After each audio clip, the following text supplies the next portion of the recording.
Welcome to Storytime at the Rubus, the first, best, and only encyclopedic compendium of all things Bonnaroo. I'm one of your lovely guest hosts today, Skylar. Skylar, I'm so happy to have you on. You and Evan just got back into town like an hour ago? Almost exactly, yeah.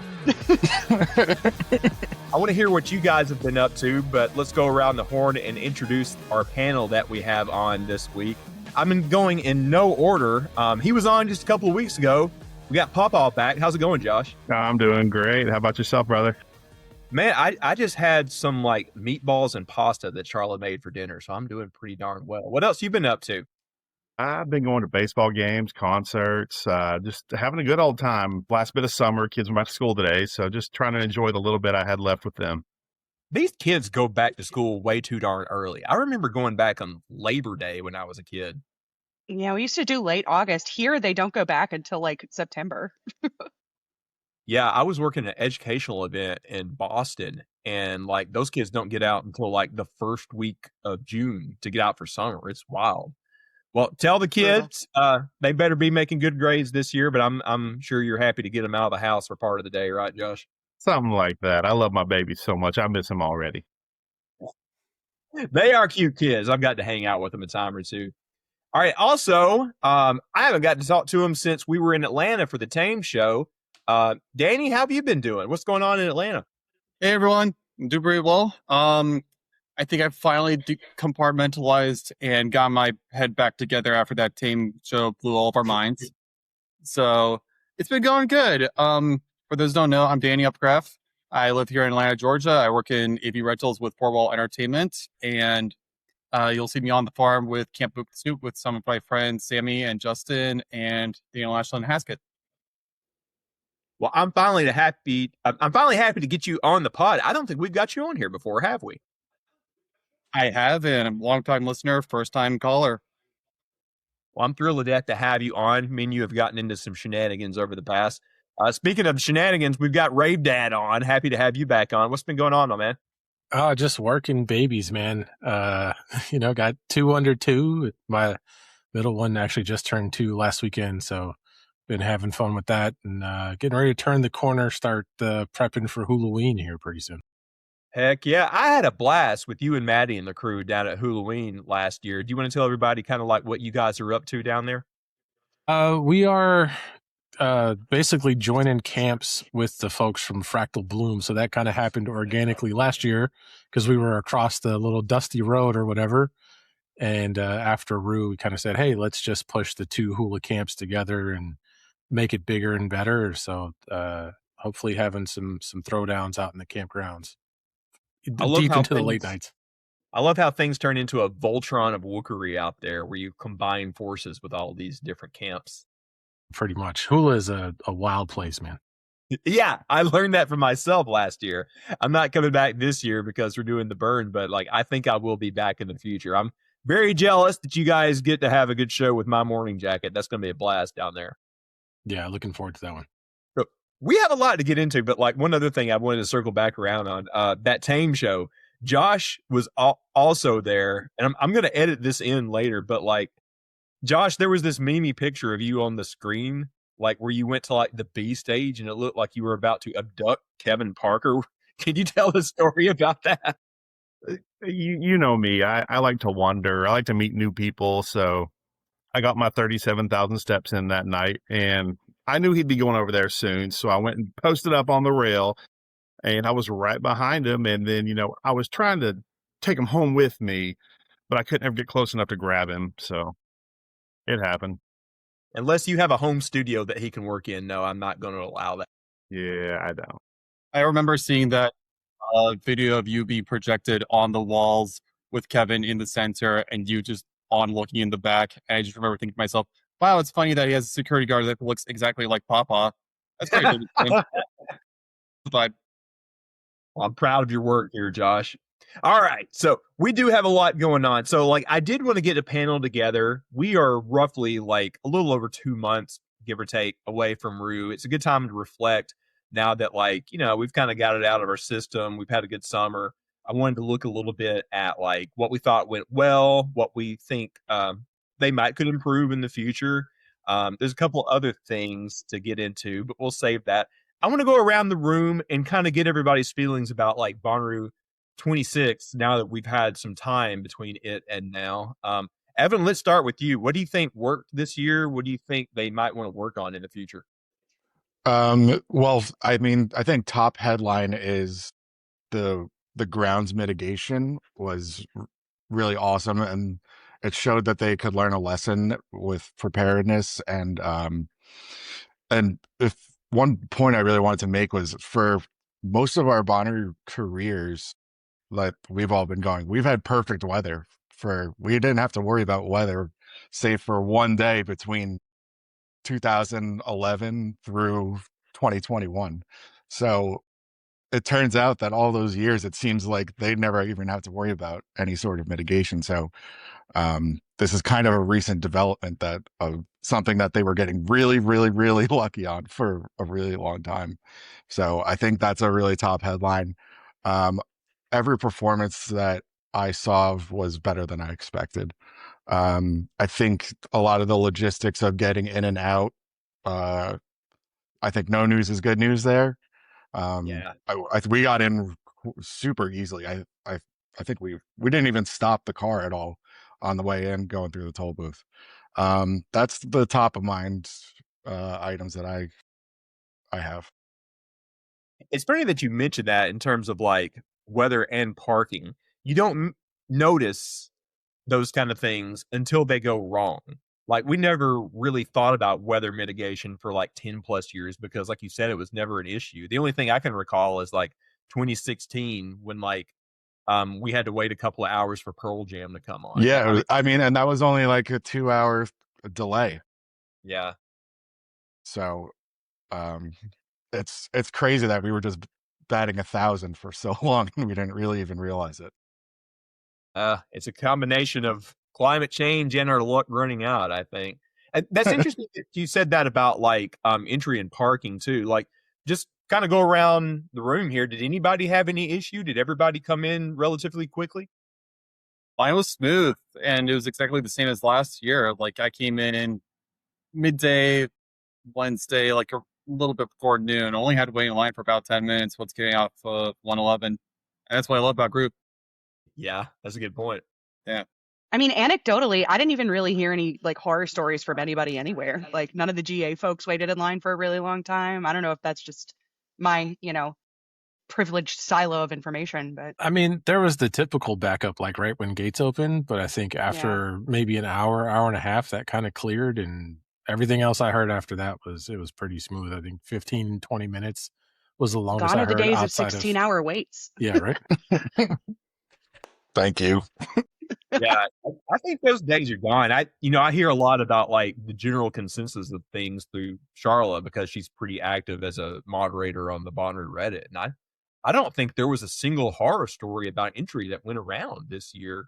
When was it that lines took like 12 hours plus? It was like 5 or so years ago at this point. 2019 was pretty bad, I think. Yeah. What was that? I think that was like the last really bad year. Yeah, the Tuesday entry for a while, I hope I'm not saying too much, but that was in response to things getting really backed up for a year or two there. I think some of the local officials were unhappy that the local traffic was getting clogged up because everybody was stuck getting into Bonnaroo, and like them opening up things on a Tuesday was supposed to alleviate that. That was the main reason for that, which I think it was pretty effective. Yeah. It kind of sucks if you think about it because we're probably not going to have those kind of crowds at least for another year or two. So that probably doesn't incentivize them bringing Tuesday back. But since Charlotte's in the other room, she's a little under the weather tonight, but like I'm sure she would want me to appeal to the powers that be that we would like Tuesday back. Yeah, I would say the one thing I would say related to entry overall, though, is, I mean, if the plan is to keep it as a Wednesday morning thing, right? Have will call be open Tuesday afternoon, even if it's for a couple of hours, right? Because there are a lot of folks who had to go there Wednesday morning that then, now you're stuck in that rush to get in when the gates open line. And if they were open for even for an hour or two Tuesday, it would have helped a lot. Mm-hmm. I learned something new this year, even after going like over a decade. apparently, in some cases, you can get will call stuff at the Bushy Branch entrance. There's like a little hut there. Me and Charlotte were able to pick up our media wristbands over there. And I'm always transparent about that. We had media because we were using that to give tours to our totem scholars backstage a little bit this year. But like we weren't able to pick it up over there at the high school, but we just made like a 10-minute walk over to that little booth right where everybody comes in on Bushy Branch, and we gave them our ID and they had it. But I don't know if that would I had apply somebody to use like, that. Yeah. No, I had somebody use that booth one year when they got a scam wristband and they couldn't scan it coming in, so he had to go over and buy a wristband from that little ticket booth. So I think it serves a variety of purposes. Like we heard stuff about on-site will call and we're like, oh, that sounds great, but apparently for our specific purposes, it just wasn't available. But I think it's like a last case scenario. yeah, Yeah. I had a friend that had to use it one time in 2015 when the tickets came in a cereal box. His mom accidentally threw it out thinking it was old garbage. Oh no! Oh, they never did that again. Okay. That's it. Okay. I wanted this to be a free flowing thing. Evan, since you brought this up, you're talking about the goodies that we used to get. That one was pretty good because there was the little toy Rufus in the cereal box that they shipped out to everybody this year. Yeah, I got him right here. Yeah, the little, he's hard to find. He's still got both his arms. Well, he hasn't traveled very much like other people's has. Yeah. He resides right on my desk, right? I think we keep one in the bus. But okay. So this year they brought those, those bands back, the handkerchiefs, whatever you want to call them. Bandanas. Bandanas. Thank you. My mind was blinking for some reason. There it is. There it is. Bandanas. And like, I hate to be like, oh, Bonnaroo's the best because they gave us something that they took away for a year. I wish they would bring back other goodies. And if the reasoning is shipping costs for the reason that we can't get other goodies, then why can't those also be handed out when you come in the gate? Like a little something. Like we've had everything from like those Rufus figures to lunch boxes. Help me out, guys. What else have we had over the years that was good? The fanny packs. Yes. We still have the game board one year. Yeah, it came with a dice. You rolled it, told you what stage to go to. That was kind of Evan's got that really. Well, the lunchbox. Yeah. I got the lunchbox here too. We had we keep the markers for one of those. So with The Magic 8 Ball, I Yes. loved that one. The playing Sky, that's in card. the room that you're in. Oh, you're right, it is. Yeah, It's right across. 16 was a good year because it also had good goodies. It had the 8 ball and the playing cards and something else. Can't remember what it was, but that was fun. But yes, I would love for them to bring that kind of stuff back. Do we think it's too cost prohibitive these days, though? Probably. It's an easy thing to cut when you're trying to save money. Like it's just one of those like, very surface level, low hanging fruit, as we say in the corporate world.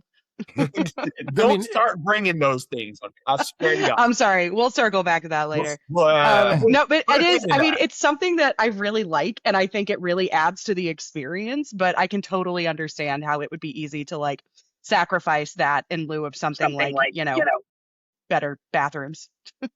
I mean, that's belongs also- on the women's bathrooms. If it's It a also dollar helped a to piece, differentiate. But like if you go to multiple festivals a year, all the packages look the same. And like if you get a shaky knees wristband, it just came in like a little. But the Bonnaroo one was like super special because it was like a whole mystery gift package. Yeah.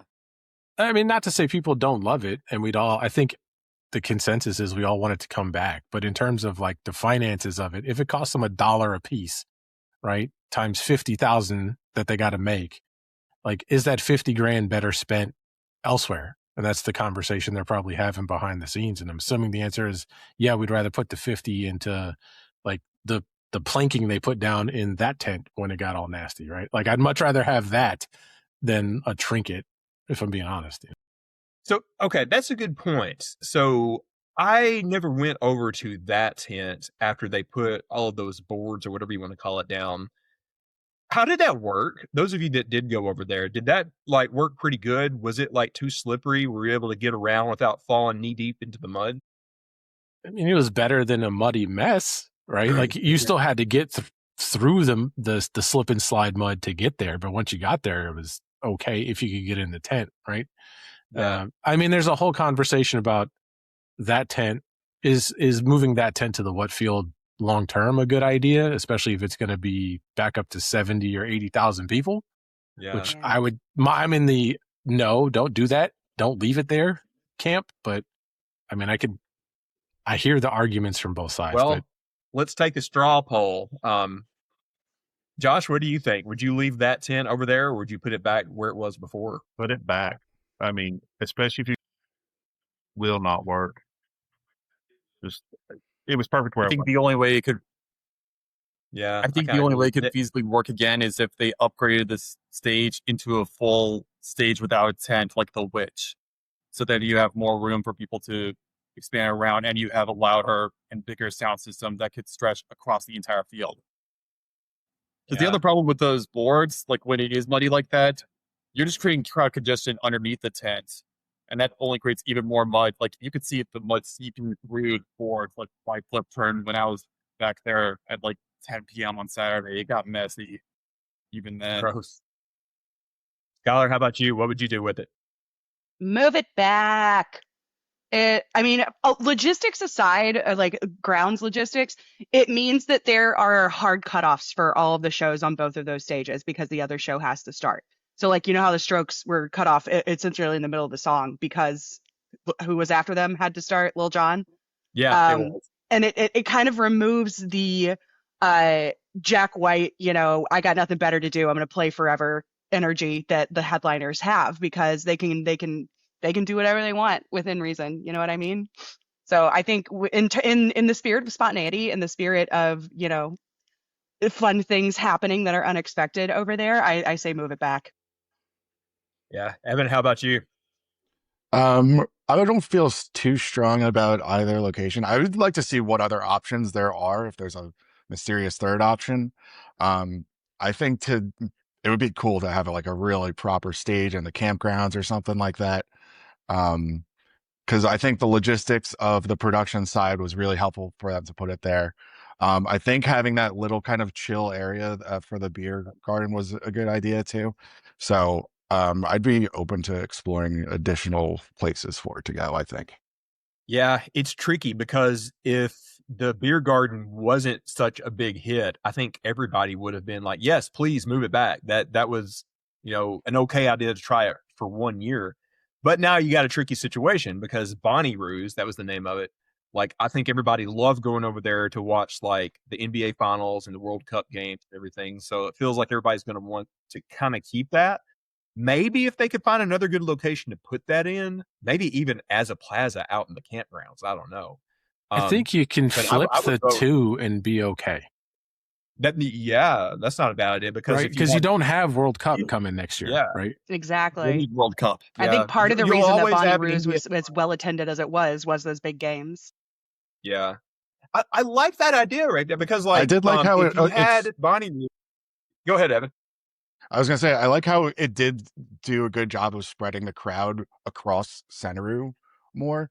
Because like a lot of the crowd in like the main part of Bonnaroo, not the what stage field, was like not a lot of long lines and stuff. So I think there is definitely a case to be made to like spread the crowd a little more around the stages, especially if we have a little more population in future years. So I like that aspect of it as well. Yeah. That was a good point about like how it being a tent may have withheld it a little bit. I think if it was more of like a witch stage situation, the sound would have been a bit better. I felt like the sound didn't work for that place because I did try the whole experiment of sitting in the middle of the field and just turning around once something started on that tent. I did during when flip turn started, and it didn't work. It didn't sound right until you got pretty much right up on the tent. I think they would. So you did a literal flip turn? Yeah. I did. Hey.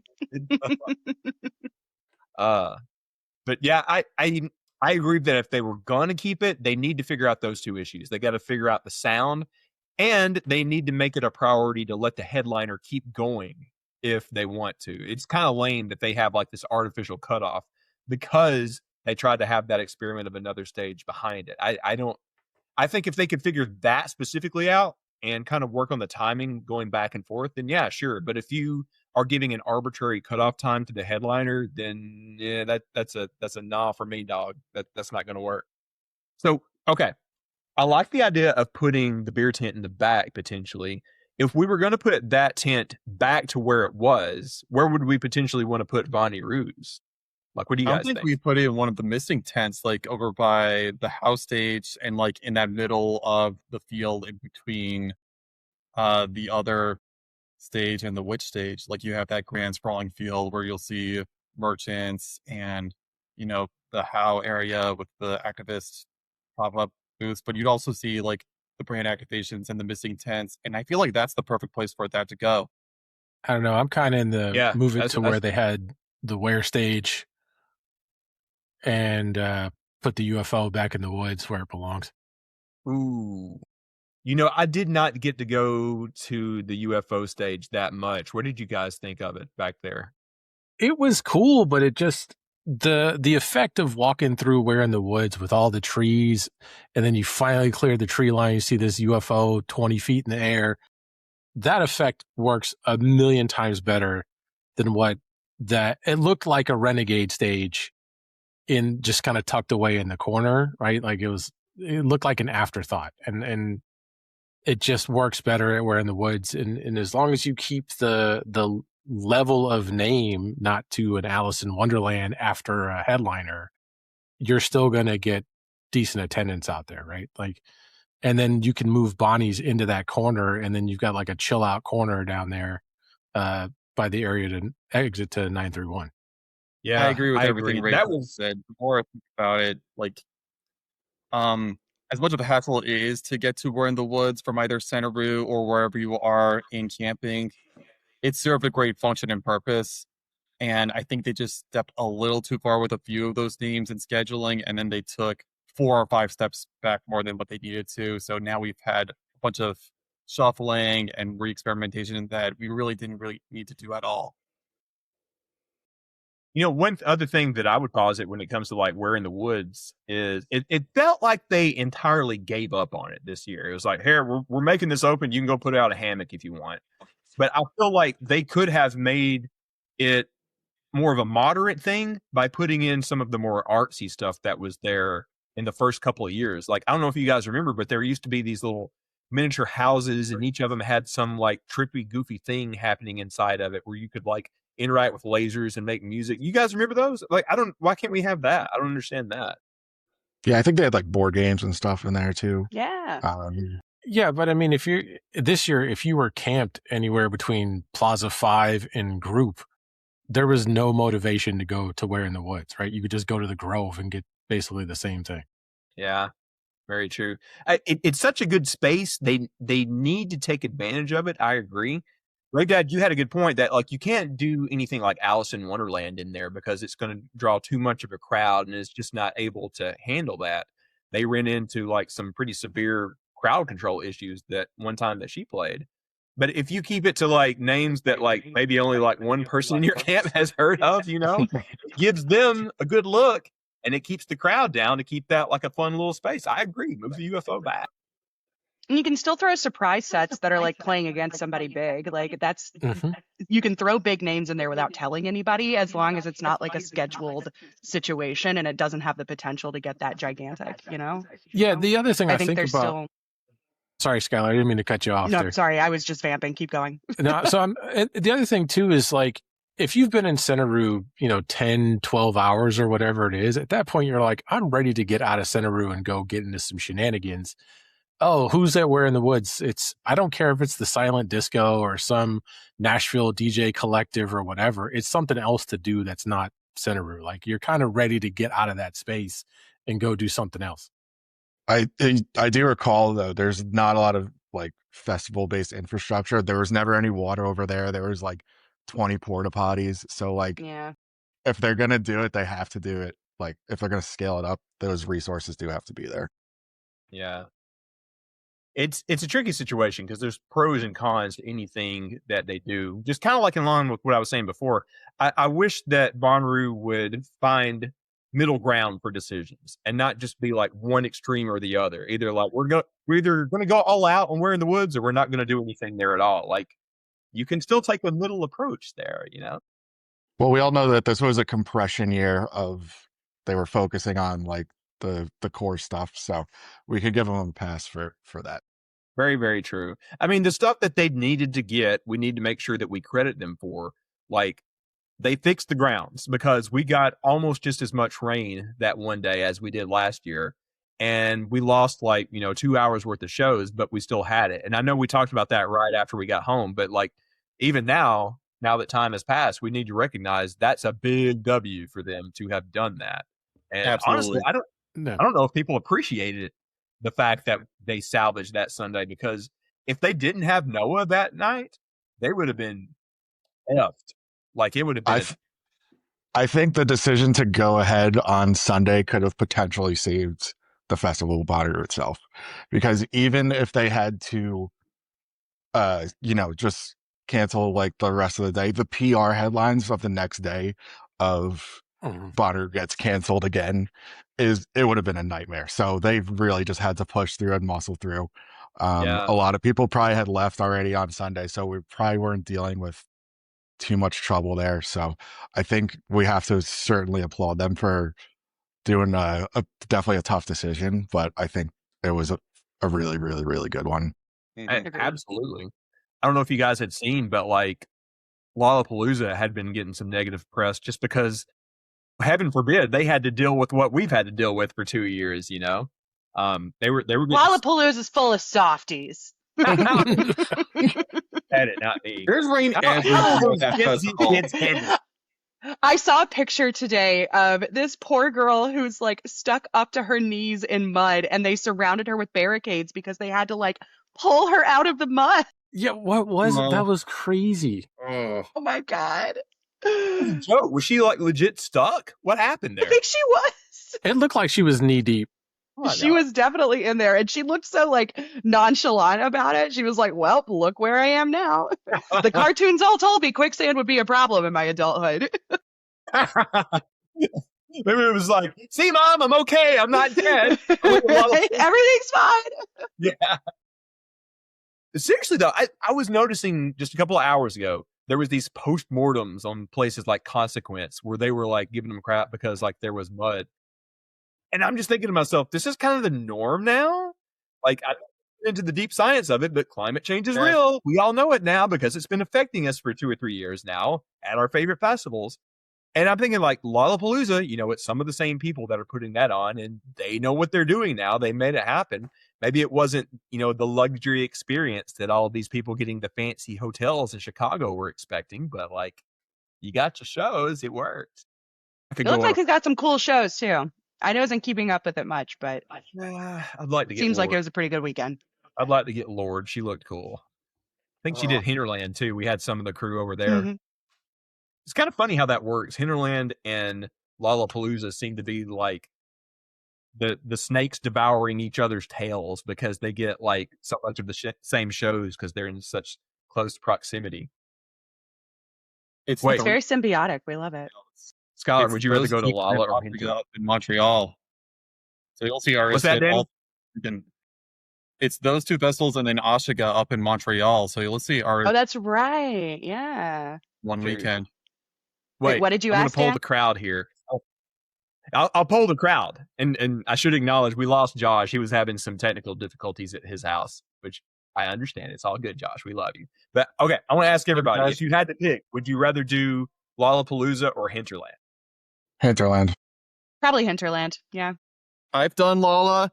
I did this back at the ripe age of 19. That was good for me. I got to see Radiohead and LCD Sound System and Lana Del Rey and then 1975 back to back. I'm going to do Hinterland at this age. I'm pushing 30 here. I just want to be a big deal. I've also done Lolla, for the record, 2010. Shout out to a bunch of old bands. But yeah, I think the Hinterland is where I'm at in my life now. Yeah, I agree. Like, Lolla, for somebody that doesn't have people to crash with, it's cost prohibitive because like Chicago hotels are not cheap. Chicago itself is not cheap. I learned that myself when I was over there for work. Like getting lunch is an expensive adventure. Brave Dad, what about you? Which one would you rather do? I mean, I grew up in Chicago, so Lolla was always kind of like the home festival for me for a long time, but I would also probably go to Hinterland. Just the camping fest is a whole different energy and a whole different vibe, and it changes how I view them, right? Like, to me, it's given the choice, I'm doing camping fest before city fest. Yeah, same. The one that I'll give a pass to is Shaky Knees, just because like Atlanta is like kind of like my hometown big town. I've been there a number of times. Coming back, I'm coming down with you guys on Sunday, doing one day to come see Yeah, LCD. let's go. Hell yeah! Gorillas! I've never seen the Gorillas. I'm so pumped. Oh, I'm Um, so excited to see gorillas with a whole bunch of people who have never seen gorillas before. Excited. But I like Shaky. There's a vibe there. Like I just love Atlanta so much. You know, not just because of the Braves, but there's like so much inherent goofiness in Atlanta that's hard to verbalize.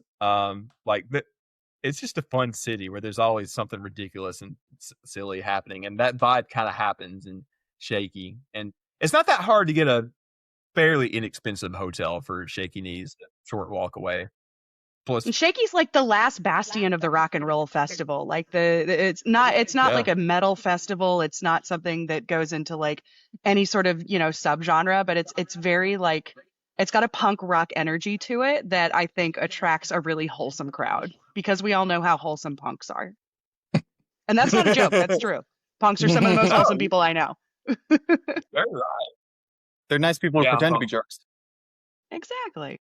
I need Chloe's whole PowerPoint presentation on how that all applies to Riot Fest. She's been preaching that gospel for years. Yeah. All right, so let's move back to Rue. We were talking about like what worked and what didn't for us for this year. I want to like start, looking into our crystal balls a little bit and talking about like what we think the future years are going to bring. Evan, you're right that them moving quickly and making stuff happen on Sunday probably salvaged the whole festival for years to come. They now have like the credibility. They've got like the, hey, we made this work kind of ethos. So like, where do we go from here? They've rebuilt the ground, so to speak, where they've made it more capable of handling these kind of rains. They've gotten some more credibility back from the community. Like, what's next? Danny, let's start with you. What would you like to see as they kind of like do? It's a little bit of like a sports team analogy. They're in the middle of a rebuild, right? It is still a rebuilding era for them, but I still have faith and hope that if they play their cards right, if they book smart, if they continue working on improving the grounds and market themselves well to both the devoted fan base as well as the newer, younger concert goers who would be curious about this, they're set up pretty well for the long run going forward. And we could definitely see the epic legendary lineups like 2025, 2021, pre-COVID, 2 to 3 or 4 years down the line. Something I've been thinking about when I saw people talk about this festival on like X, or formerly known as Twitter or TikTok, what have you. There's a lot more guest appearances at those other mega festivals like Coachella and Lollapalooza, but at Bonnaroo you had LMLO of Rainbow Kid Surprise come out with Grizz, and that was great. But the What Podcast also talked about this too, and like it doesn't compare to Tom Petty bringing out Stevie Nicks, or it doesn't compare to like The Roots bringing out D'Angelo in his first public appearance in like 12 years or whatever at the Super Jam. It doesn't even compare to like Billy Strings coming out with Post Malone. And then you'll see like Lollapalooza without Smashing Pumpkins, but they bring out Olivia Rodrigo. Or you'll see Justin Bieber at Coachella and he'll bring out Billie Eilish. So like if they could pull a couple more strings to bring out like 1 or 2 of those like big viral moments, I think that would do them a lot of favors as to getting them the eyes and attention that they're really looking for. Those are some really good points. You got a couple I want to come back to later. But let's go to Rave Dad next. What would you like to see from Bonnaroo as they improve during the middle of this rebuild? I mean, I'm kind of in the camp of I'm happy with what they did this year in terms of they had a plan, especially for weather. They executed the plan. Things were successful when it comes to that. If we're going to stay around that 50,000 range, and I don't know what the final count was for this year, just continue to get the small stuff right. Make sure, staff and volunteers are trained well. Make sure the lines are good. Like, make sure, like, the restrooms were the cleanest I've ever seen, right? Yeah. Like, do that again. Whoever was in charge of that, great. You get a raise, thumbs up for you, right? So just continue to do like the really good fundamental stuff that makes the fan experience better and keep honing in on that, right? Like this year's lineup, when it first came out, people were like, it's okay, but it really grew and developed, and I think was significantly better at the time of delivery than when we first saw it. I'm cool if you want to do something like that again. It's just a matter of like, just do the small stuff right, right? Don't try to swing for the fences immediately. You're like, oh, we did a full Roo, let's go huge again. Just get the small stuff right. Yeah, Absolutely. very good points. I think they have made some good progress on that, but there's probably still some stuff to do. Skylar, how about you? What would you like to see next? I mean, I totally agree with Rave Dad. I've been going for long enough at this point that like anything that they do, I'm probably going to enjoy for the most part. I know that like every once in a while there's snafus here and there, but I really do think that every year they consider the fan experience, they consider our responses to surveys, they consider what they see on socials and what they hear on these podcasts. And I appreciate that our voices are taken into consideration when these changes are made. Something that Danny mentioned that I really liked was like making sure that they're appealing to their entire fan base, because it's vast and different and varied, and like the old heads and the folks that may come for 1 year because there's an artist they want to see are totally different people, and we receive messaging different ways. So like making sure that there's a little something for everybody to latch on to, I think is really important. So I'm excited to see how that manifests as we move into the unknown of next year. Yeah, very good points. Evan, you're up. What do you think? I totally want to echo what Rave Dad said and build upon Danny's point. I think they could exercise this only happens at Bonnaroo and have I kind of want to see have artists in residency keep, do unique things that are only happening at Bonnaroo. Like they had that with the King Giz thing in 25 that they tried. But like, see what like Jim James's schedule is like, or Trey or something, and just have them popping up around all weekend or something like that. So, and like really Love Daddy. explore, yeah, perfect. But really explore like unique performances that can only happen at Bonnaroo. Potentially utilize the campgrounds for kind of like that big viral moment that you can maybe latch onto. Like I was thinking, I was like, how cool would it be if like the Mount Joy guy got on top of an RV this year and just started playing? Like maybe try to do some things that wouldn't be too risky or expensive, so you get the fundamentals right, but create a unique festival. Yeah. Boy, yeah, you open a can of worms by saying that we have the opportunity to do things that other festivals can't necessarily. Because, I mean, there's something else that you didn't mention that gives us a lot of opportunity. We don't have a curfew. Coachella does. They got to be quiet after midnight. We don't have to do that. Eat shit, Coachella. Yeah, seriously. We can go like all night until sunrise out in the campgrounds if we really wanted to. So like there's opportunity to do cool stuff that can generate viral stuff, generate headlines that I don't think outside of Glastonbury or Burning Man, nobody else can do. And Danny brought up two things I kind of wanted to come back to. We keep using these corporate phrases, circle back.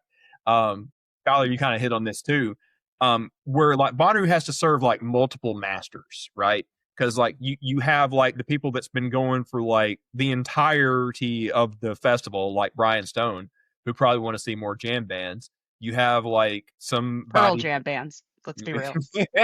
Then you have like, people who are in college now that probably want to see some more, stuff that's like viral on TikTok or like more pop stars or something like that. And that's cool. But it feels like oftentimes they're leaning into one area, but not the other.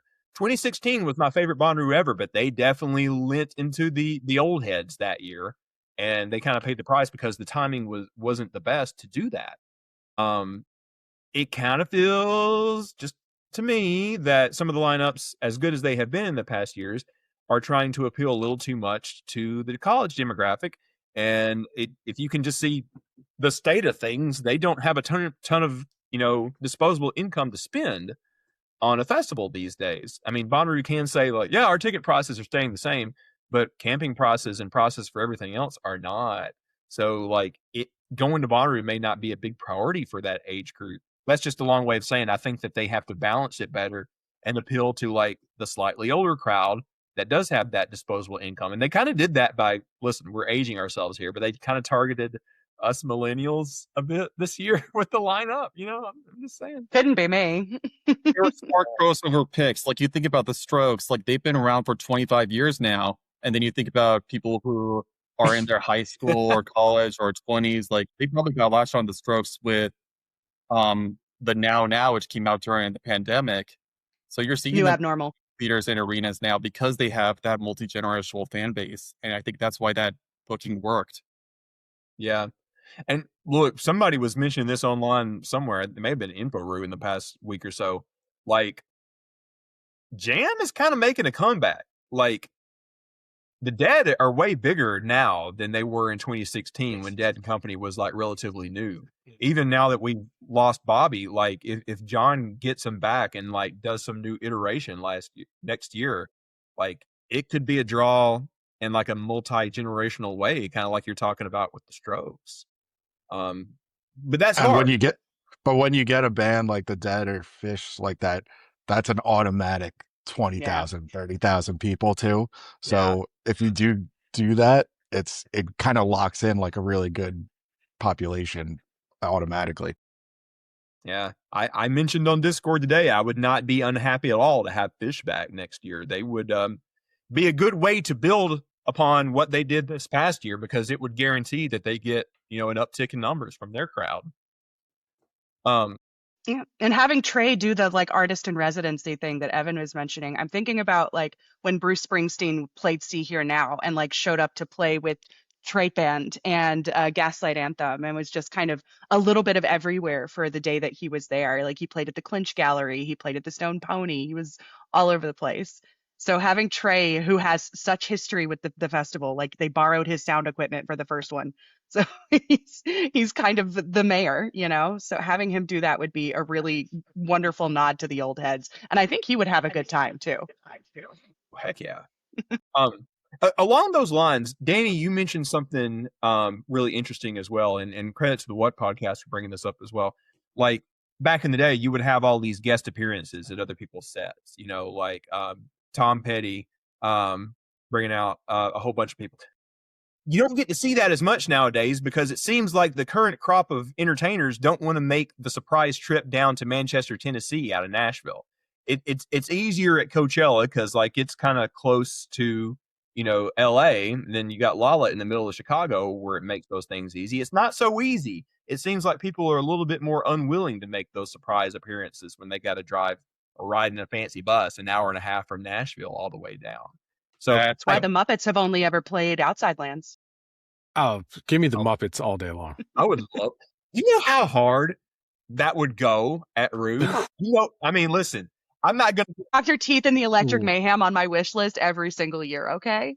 I mean, now I will say, to Rue's credit, we did get the Skrillex ISO EXO Knock 2 on the other surprise set. But to Danny's point, it felt like that was, I mean, as much work goes behind the scenes to making something like that happen, that felt like more like something Skrillex did. At least I got the sense that it was something that Rue put all together, right? Like Rue facilitated that happening, but I have a feeling that Skrillex was kind of the orchestrator of that. And I could be totally wrong. That's speculation on my part, but to Danny's point of just have somebody come out for one or two songs, right? That you completely unexpected, especially a huge mega name, right? Would go a long way in making those kind of moments. Those only at Bonnaroo does this kind of stuff happen. Yeah, I think the answer is what Evan brought up by having like an artist in residence like King Giz, like we should have had, or having like, even if Bonnaroo officially said like, hey, Jim James is your mayor this year. He's going to be the guy that's going to be doing a couple of different things. We've always joked as a community that like, oh, so-and-so is the mayor. This year, I think a lot of people said it was Ella from Rainbow Kitten with good reason.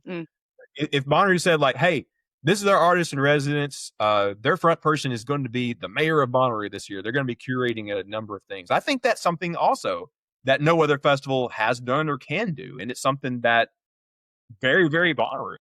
Even just folks who are already there. Like I think of Earth, Wind, and Fire bringing out Kendrick Lamar and Chance the Rapper. Like Yeah.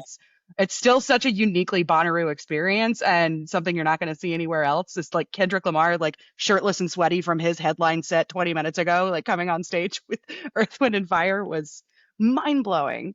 So it could be that simple, you know. We may not even need to like bust somebody in from wherever.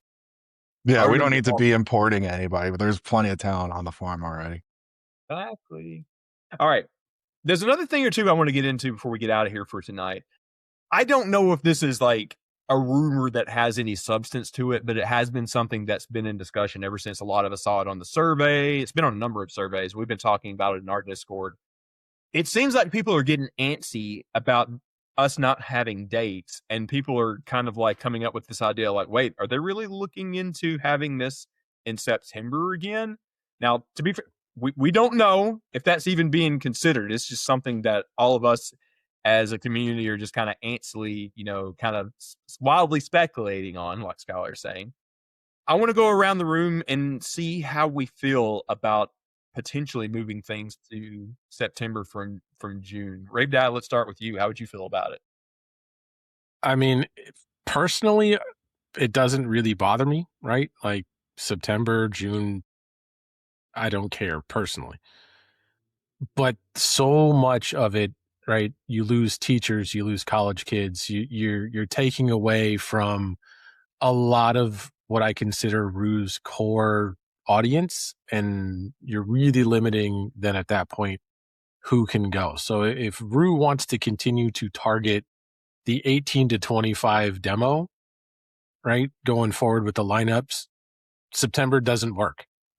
Right? And it's not going to, you're not guaranteeing it better weather-wise, right? Like the weather concerns have been rain.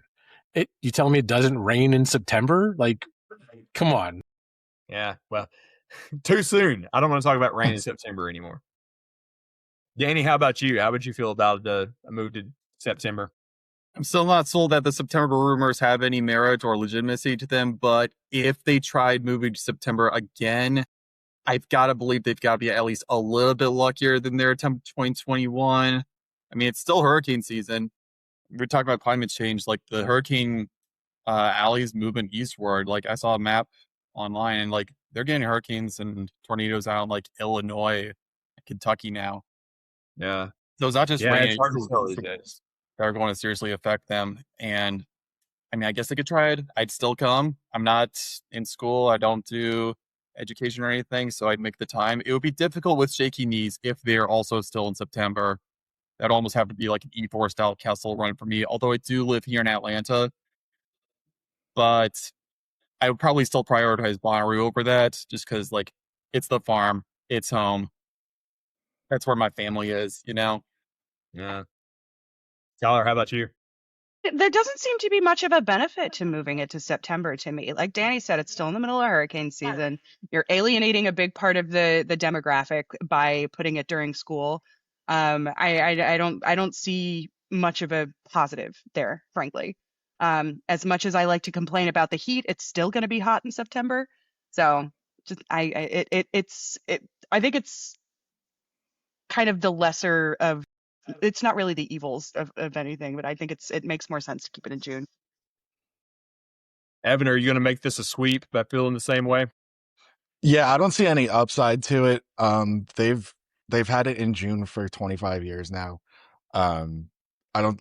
It's, you're removing a lot of people that can't go. Another big thing, SEC football in the South too, that you're competing with.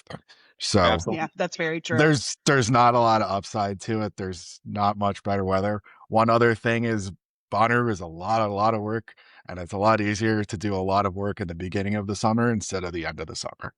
So I'd like to get my whale of work out of the way and Yeah. then have the rest of the summer to Although attempt to you'd be giving relax. Bonnaroo a lot of programming put in during football season on Saturday and Sunday. It's true. The other thing I'll add that I think a lot of people don't necessarily consider is that if you had it then, you're going to be having it while the local schools are in session. I don't think their fall break is during September. I think it's during October. I could be wrong. But if you're doing that while, Thursday, Friday, Monday, you got kids going to the local schools, and it could be causing like a That I think more than traffic time. anything is the roadblock. Yeah, that's a good point. Yeah. I mean, the local officials were already mad that traffic was tied up in, that 1 year or two. Can you imagine how ticked off all the locals would be if the kids were like stuck in traffic because of all the dirty hippies coming in or out? It would not be a good look. Imagine what the poor innocent school children of Manchester, Tennessee would see. They would get a lot of trinkets on their way to class. Yeah. And like they'd have to have will call somewhere else because the high school would be in use. Why did all my third graders show up with 40 rubber ducks? Like, what is happening? We've dealt with this. So Charlotte sends all these things home with Lacey, and then she got a lot last year. And like I think she takes him to school, and like kids just don't believe her that she does this stuff, that she saw these things. They see those things as like, oh, you just went to the Five Below or something like that. They did. Well, basically, yeah. All right. Open table. Anybody got any last thoughts? What we would like to see next, or hopes and dreams? I don't think we're ready to talk about lineup speculation just yet. We're just kind of talking about like the overall logistics of the place.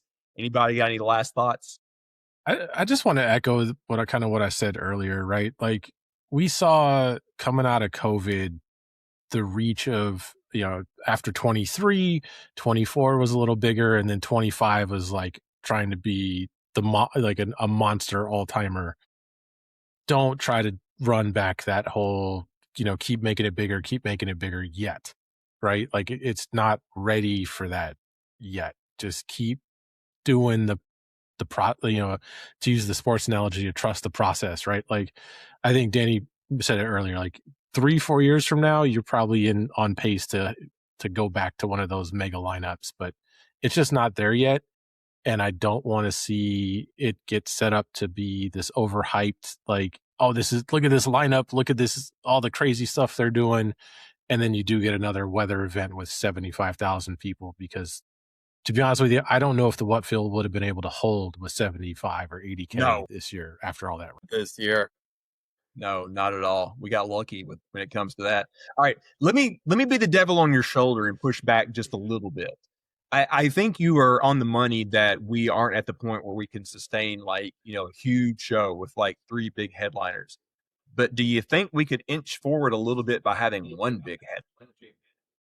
I think they tried that this year with Skrillex, right? Like, I mean, I think you're close. If you want to go like, how big is big, right? Like if it's like, do you rebook Olivia Rodrigo? Great. Like, go for it.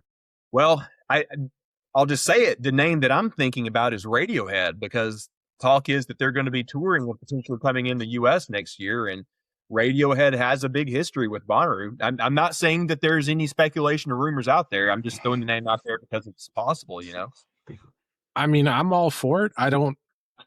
Radiohead has, I've got a 15-year-old, and I can tell you Radiohead has like a huge following again in the high school crowd. And it's kind of crazy to hear all these kids listening to the stuff that I grew up listening to. Right. So I would love that booking, but Radiohead hasn't played a US show since 2018. Right. So you're going to have to drop a mega bag to get them. And I just think the money for something like that, at least this year, might be able to use something better, unless you get it, like the Luke Combs deal where you get it for a dime. And if that's the case, do it. But, I don't see them wanting to spend that kind of money to make that happen right now. That's very valid. All right. Any closing thoughts from anyone else? Just excited to see where this festival continues to change and grow. And I think if you know this fest, you know that it's not necessarily about how big or as shiny of a lineup you get. It's more about just like being with your community, being with your friends, being with people you haven't seen again, and being with a great world-class production. And those are the 2 things that I hope that they continue to maintain and grow going forward. Yeah, totally agreed. I think you speak for a lot of us. With that kind of talk, I'm going to get you to Burning Man one of these days. Okay. Whatever you say. Yeah. Well, guys, thank you for jumping on with me tonight. I've been wanting to do this for a while. I like for things to settle in. I think we have a lot of knee-jerk reactions when we first come home. But now that we're like in the second half of the summer, I think we've been able to let it sink in and realize what worked and what didn't. And I love hearing what you guys think. And I'm not just in my own head or just talking with Charlotte about these things all the time. So, Evan and Skylar, I will see you guys next month. Danny, I'll see you next month at Shaky. Head up your way in Jersey City in a couple months too. Rave Dad, I'm going to get you guys, if you're interested, to do us a little guest spot down from Halloween here in about, month and a half, give or take, a little over that. But yeah, for sure. We'll make it happen. Heck yeah. I'll be I'll be sure to see y'all. Heck Yeah. All right. Well, good to see everybody. I have no idea what's in store for next week, but we'll put a little something together. I promise that we won't have any more Burning Man talk until me and Charlie are actually there. I think Brooklyn had some things in mind, and I want to put it out there too publicly. I am always down to hand over the keys to anybody who wants to do a guest episode, kind of like Josh and JB did a couple of weeks ago. If anybody has anything that you would like to get out there, please let me know. Charlotte has put together a whole schedule with things that we would love to get you in if you're interested. Skylar, you always do such a good job guest hosting. I would love for you to get one of these days. Chloe and I might have some ideas brewing around. I will take you up on that. I actually have an idea for an episode that you could potentially do, and I'll DM you soon about that. Please do. Let me and Charlotte know. We'll hook you up. All right, guys. I think that does it for this week. Get out there and radiate positivity. We'll see you soon. Thanks, everybody. Happy brew.